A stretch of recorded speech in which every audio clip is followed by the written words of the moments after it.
про отпуск. Отпуск подходит к концу. Сегодня мы едем в Тулу, делаем тест. Я заранее все это узнал, расскажу вам, как это все делается. Ну, вы уже знаете, кто поедет или собирается ехать в отпуск. С 1 июля надо делать тест, ПЦР-тест или антигенный тест. При въезде в Хорватию или при въезде в Германию надо его показывать. Так вот, здесь в Хорватии тест делают в Пуле. Мы отдыхаем рядом с Пулой.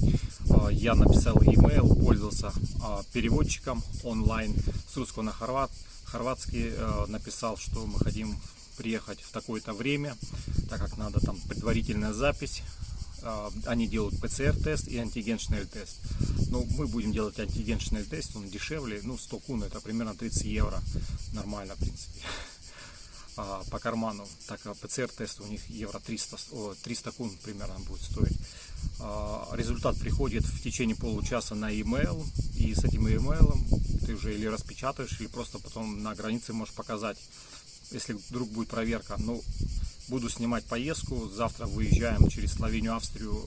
У нас остановка Кёнигсзее, то есть это небольшой плюс, так как мы с автомагистрали свернем сразу на обычную дорогу и там уже будем пересекать границу Австрия с Германией. Я думаю, проблем не будет.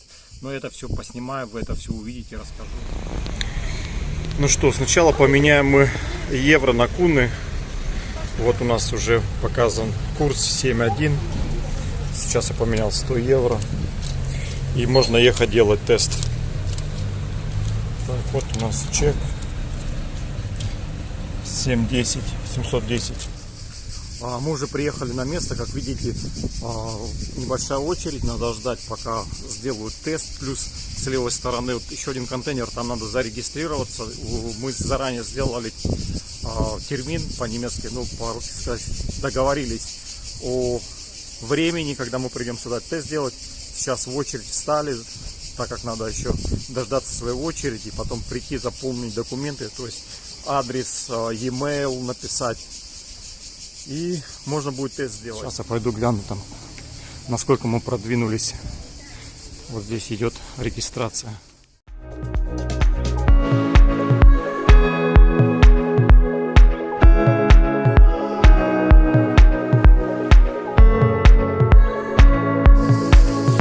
Все, друзья, сделали мы тест. Все вместе это заняло 30 минут. Зарегистрация, проверка данных. Теперь мы получим тест на e-mail. Если хотите ехать в центр, имейте при себе монеты 5, 2, 1 кун, потому что автомат принимает только монеты. И вставать можно вот на такие синие парковочные места. Вот если видите, синий цвет, значит можно. Есть еще желтый цвет, это для местных или для быстрой выгрузки или погрузки. Вот такие у них автоматы здесь. Тест сделан, негативный, как и ожидалось, на хорватском, на английском. Пришел, сохранил на телефоне. Мы завтра выезжаем утром, едем, как я уже ранее сообщал, Словения, Австрия, Германия. Хотели на Кёнигсзее заехать. Проблема в том, сейчас вам расскажу, что мы в Мюнхене на 2 дня остановились, отель уже забронировали. Сегодня пришло письмо с отеля, что тест должен быть ПЦР-тест не старше 48 часов или антигенный тест не старше 24 часов. Так вот, слушайте внимательно. Тестом мы сделали тест 12 часов сегодня, так как мы хотели позже, на позднее время свободных, где можно было тест сделать, не было времени. И нам сказали на 12. Так. И получается, что с сегодняшнего дня, с 12 часов до завтрашнего, мы должны, самое ранее можем ехать в отель в час. То есть уже 24-25 часов. Плюс мы хотим на Кёнигсзее заехать, чтобы вечером приехать уже в отель. И вот пришлось звонить в отель, спрашивать. Ну, я позвонил на ресепшн, поговорил, и сказали, что если час-два, то еще нормально. Если мы поздно приедем, то, ребята, надо будет еще один тест делать. Он говорит, если поздно приедете, можете сделать в больнице без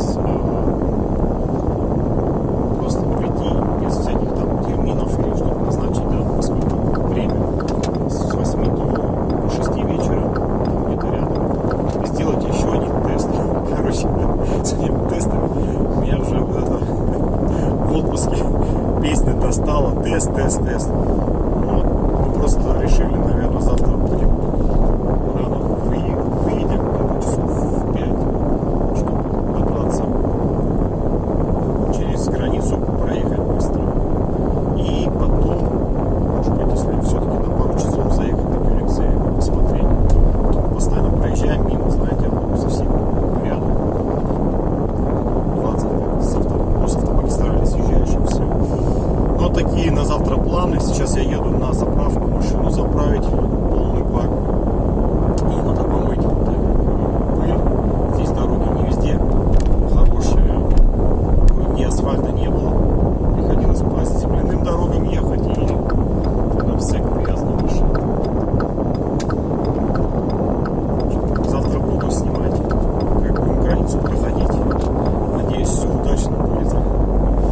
Так, насчет мойки. Здесь я видел заправка, там есть мойка, как у нас. Да, машину загнал.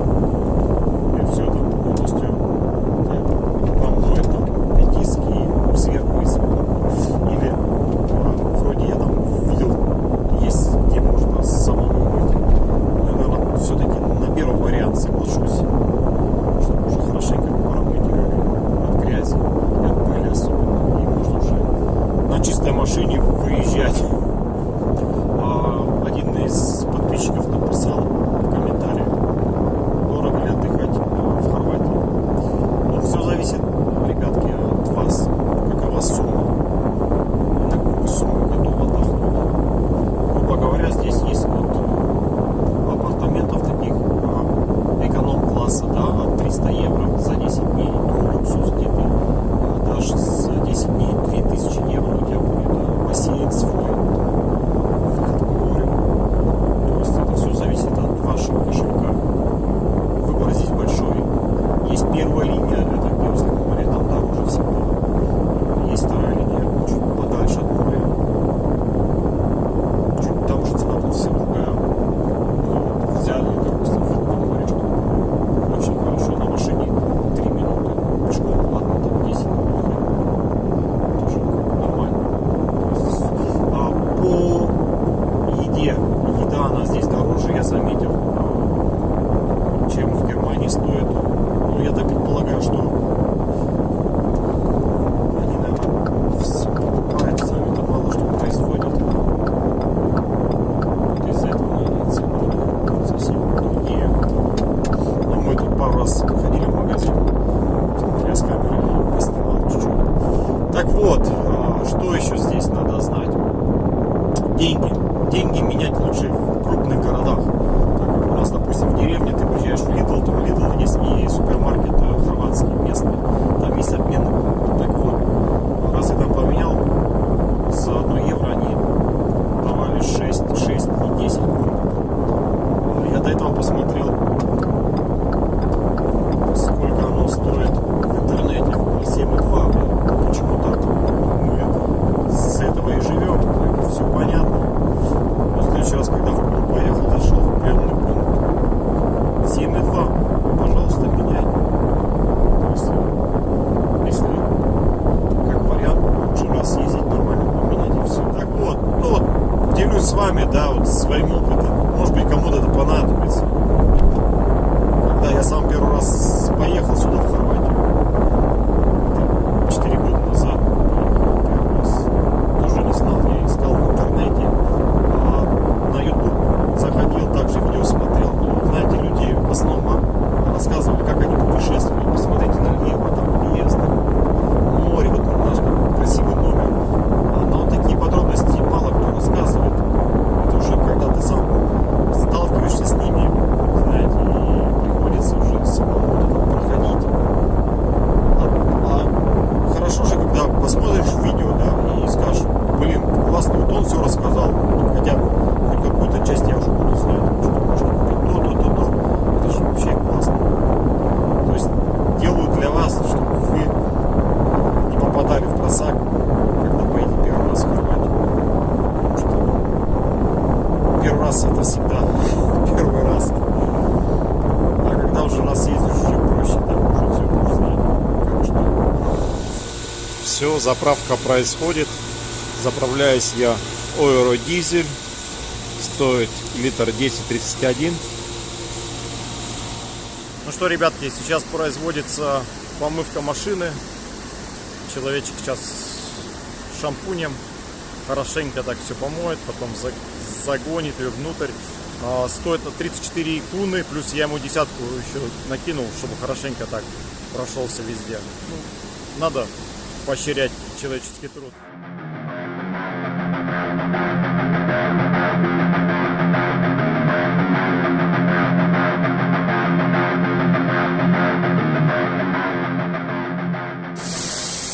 Ребята, он ее уже 10 минут вот так моет.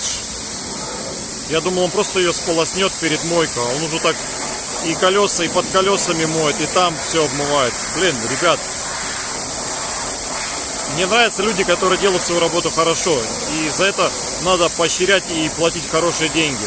Понимаете, когда видно, что человек старается, делает все очень аккуратно, все правильно. Хотел уже заезжать, но проблема. Где-то что-то не включается. Парень молодец, 10 минут машину мыл, все подкрылки, все колеса из-под низу, всю эту пыль. Короче, вообще красавчик, молодец. Парнишка сенсоры все промыл, все протер, надеюсь, машину помоет нормально.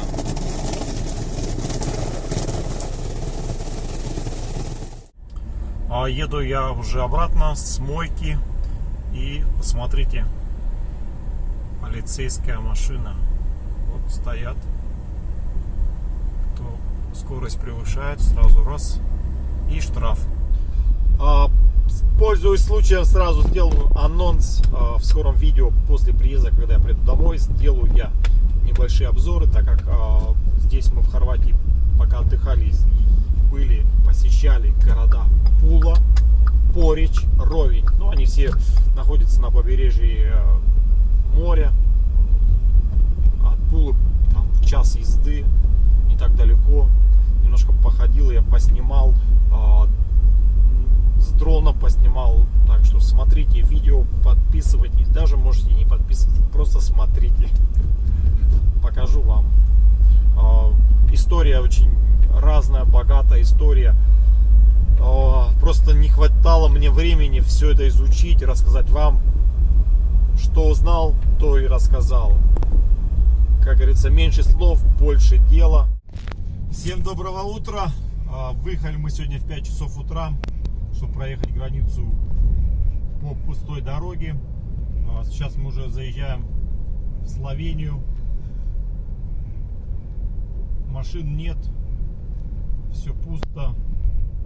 Досмотра, я тоже думаю, не будет, наверное. Все открыто. Ну все. Досмотр прошли успешно. Посмотрели наши паспорта. Про все примерно 2 минуты. Досмотр проходил. Мы теперь в Словении и едем дальше. Посмотрим, как будет на границе с Австрией. Ну что, первая остановка в Словении на заправке. Кофе, 5 минут пауза, постоим и дальше едем. Сейчас схожу на заправку, узнаю, сколько кофе стоит в Словении.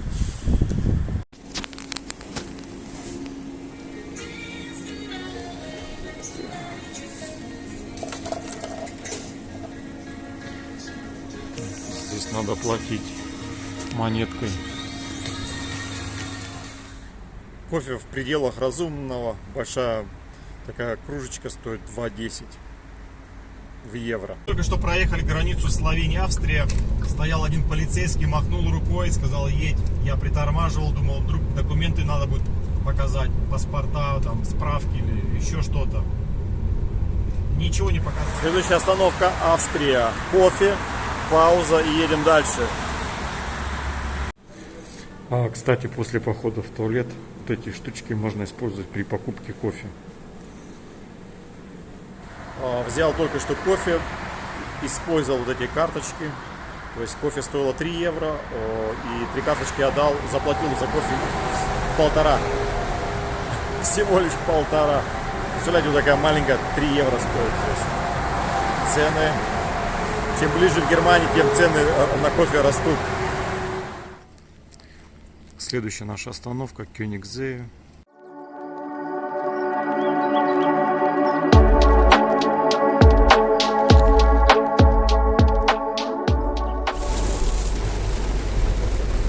Ну все, мы в Германии. Посмотрите погоду. Нас Германия встречает хорошим проливным дождем. Хватит на солнышке отдыхать. Плюс 32, 37. Надо вспомнить, что такое плюс 17. Мы сейчас в Мюнхене. Едем покушать и потом в гостиницу. И я расскажу, как мы сегодня доехали до Германии. Полный отчет.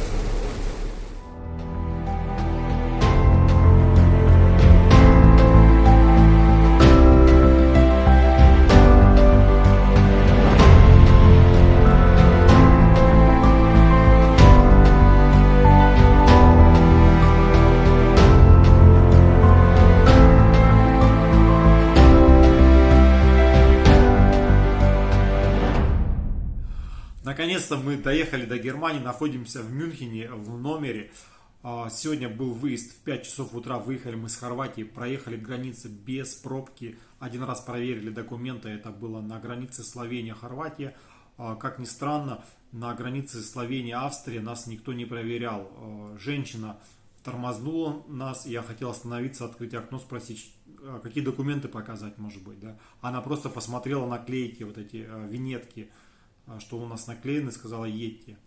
Мы заехали в Австрию, потом мы съехали на Кёнигсзее, у нас небольшая там остановка была, и уже от Кёнигсзее по обычной дороге мы доехали до Мюнхена. Проблемы у нас начались в отеле, так как я, когда ехал в Хорватию, мы ночевали также в Мюнхене, только в другом отеле. Я смотрел, нужны были тесты взрослым, детям до 12 лет тест не надо делать. Сейчас, когда мы приехали, мы имели только тесты для взрослых. Но нам сказали в отеле, что в Мюнхене или в Баварии, так как у нас земля отличается, мы живем в Гамбурге, а в Баварии детям от 6 лет нужны тесты. Хотя я до этого смотрел в интернете, везде стояло от 12 лет. Но мы нашли с ним, мы с ним договорились, кто вот в отеле нас принимал, мы сделали шнель антиген тест с собой, который в магазине продается, ему показали, что у ребенка негативные результаты и все. То есть вот такие нюансы, оказывается, тоже влияют вот на отпуск, так как в каждой земле свои правила. У нас в Гамбурге можно носить маски простые, медицинские или тряпочные. Здесь нужна маска FFP2, или, как она, вот такая специальная. Мы тоже об этом не знали уже, когда приехали в отель. Нам эти маски просто отдали, сказали: носите вот эти маски, так как они нужны здесь. Вот такие маленькие подводные камни, когда ты их не знаешь, они тебе портят отпуск. Но все нормально, мы заехали, теперь 2 дня будем в Мюнхене. Проблема в том, что в Германии сейчас, вот в Мюнхене, на данный момент идут дожди. И 17 градусов сегодня у нас. Погода, конечно. Но мы не будем отчаиваться. Мы пойдем по музеям. Сегодня отдыхаем, завтра сходим с ребенком. Проведем пару экскурсий. Так что найдем чем заняться. Если у кого-то какие-то вопросы, пишите. Буду отвечать по мере того, что я сам знаю. Так как отпуск подошел к концу. Немножко опыта у меня уже поездки есть, так что буду ждать ваших комментариев. Так что ладно, друзья, давайте прощаться, будем отдыхать, увидимся в новом видео, всем пока.